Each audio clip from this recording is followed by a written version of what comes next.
महीने सुनंगे लूट रहे हैं तो महंगा हुआ ही हुआ है, जरूरत का सामान महंगा हो गया, हमारे किसानों की लागत बढ़ गई और लागत बढ़ने के साथ साथ इन्होंने बोरी की चोरी भी शुरू कर दी है। जो खाद मिलती है बोरी की, बताओ बोरी में से चोरी हो गई कि नहीं हो गई? मैंने 5 किलो चुराया और अभी सुनने में आया कि 5 किलो और निकाल लिया इन्होंने। कभी आपने सोचा ये बोरी की चोरी कहां से सीखी इन्होंने? ये जो बोरी की चोरी है इन्होंने बाजार में से पार्ले जी बिस्किट के पैकेट से सीखी है। जानते होंगे पहले पार्ले जी का बिस्किट पैकेट इतना बड़ा आता था, बताओ इतना बड़ा आता था पहले कि नहीं? और जैसे जैसे महंगाई बढ़ी और मुनाफा कमाना चाहा वही पैकेट छोटा हो गया कि नहीं हो गया? और अब बताओ कितने का बिस्किट का पैकेट आ रहा है? ये लोग बीजेपी वाले सरकार में आ गए तो एक बिस्किट का पैकेट बना देंगे, एक बिस्किट का पैकेट। और आपकी बोरी से 10 किलो चोरी की है। ये लोग सत्ता में आ गए दोबारा 10 किलो को कर दो तो हमारे किसानों को पाउच में मिलेगी, पाउच में। बताओ धोखा दे रहे हैं कि नहीं दे रहे हैं? ये हमारे नौजवान, मैं देखता हूँ इनकी बाजुओं की ताकत, कि अपनी बाजुओं की ताकत से ये ऊपर चल जाते हैं। ये हमारे नौजवानों की ताकत रही, ये बहादुरी उनकी। ये नौजवान फौज में जाकर के देश की सेवा करना चाहता रहा, हम लगाएंगे। उन्होंने फौज की भर्ती को कम कर दिया और फौज की भर्ती को कम तो किया ही किया और अग्निवीर जैसी व्यवस्था भी ले आए। ले आए। बताओ नौजवानों, अग्निवीर व्यवस्था जो 4 साल की है, हम समाजवादी लोग कभी स्वीकार नहीं कर सकते। हम आपको भरोसा दिला के जा रहे हैं जब भी सरकार बनेगी समाजवादी पार्टी इंडिया गठबंधन की, हम लोग अग्निवीर व्यवस्था को खत्म कर करके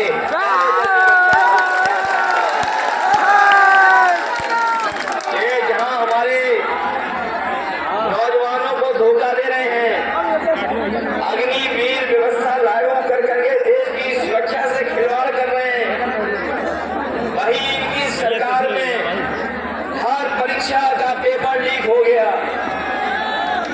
क्या मुख्यमंत्री जी आए कभी बताया कि पेपर लीक क्यों हुआ?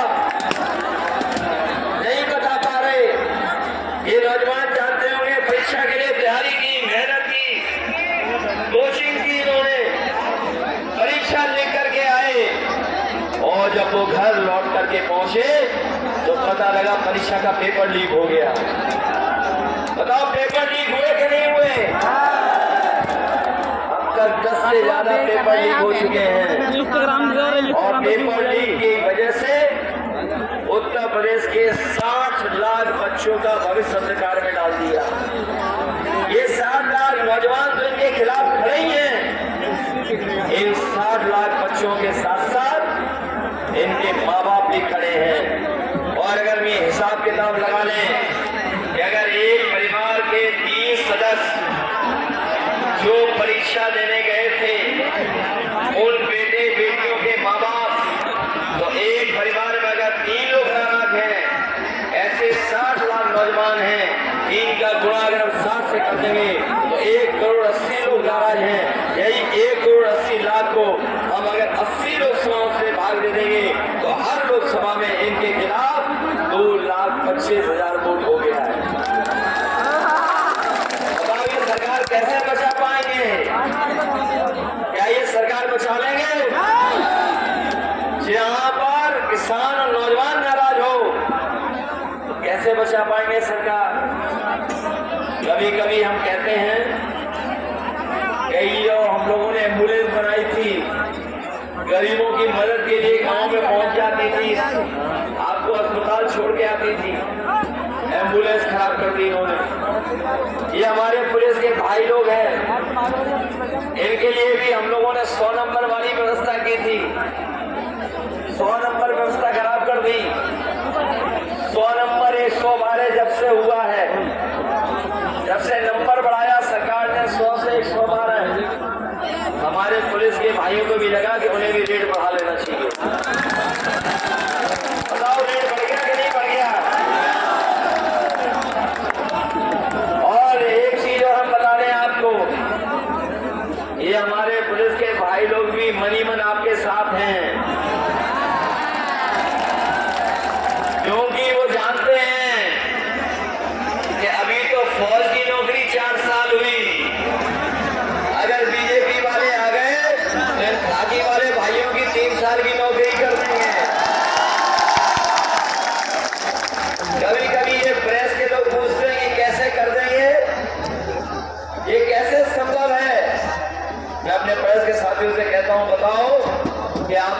था कि अगली भी 4 साल की नौकरी हो जाएगी?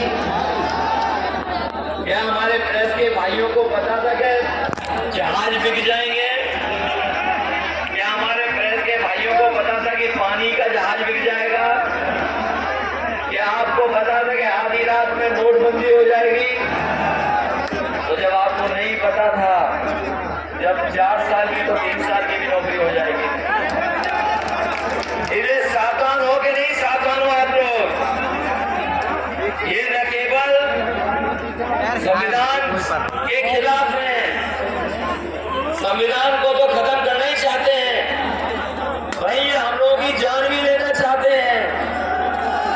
बताओ, इन्होंने वैक्सीन लगवा दी सबको कि नहीं लगवा दी? बताओ, वैक्सीन लगवाई इन्होंने, लेकिन हम जानते थे कि बीजेपी वाले कुछ भी कर सकते हैं, हमने वैक्सीन नहीं लगवाई। हमारे जैसे कुछ होंगे साथी जिन्होंने वैक्सीन नहीं लगाई हो, और उन्होंने वैक्सीन लगाई, अखबार पढ़ लिया होगा कि अब इनको हार्ट अटैक हो सकता है, इनको कोई बीमारी आ सकती है।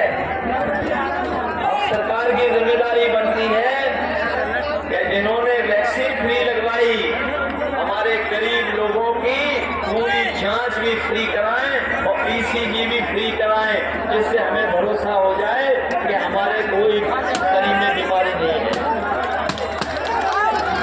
ये सरकार के लोगों ने लगवाई वैक्सीन, और वो भी आपने पढ़ लिया होगा, इलेक्टोरल बॉन्ड से इन्होंने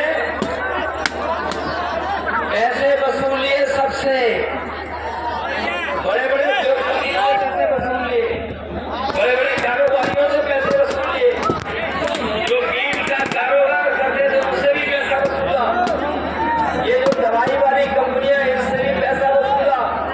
बताओ, दवाई महंगी हो गई कि नहीं होगी? अगर आप अपने पेट के दर्द की दवा लेने जाते होगे तो बताओ, महंगी हो गई पहले से कि नहीं हो गई? कुछ दवाइयों के पर्चे छोटे हो गए हैं, गोली छोटी कर दी इन्होंने। बताओ, मुनाफा कमा रहे हैं कि नहीं कमा रहे हैं? ये जो बीजेपी वालों ने चंदा वसूला जिन लोगों से, वही लोग मुनाफा कमा रहे हैं, उसी की वजह से हमें और आपको महंगाई का सामना करना पड़ रहा है। हम अपने किसान भाइयों को भरोसा दिला के जा रहे हैं, ये लोग जो सपना दिखा रहे हैं विकसित भारत का, ये विकसित भारत तभी होगा जब हमारा गांव और गरीब और किसान खुशहाल होगा।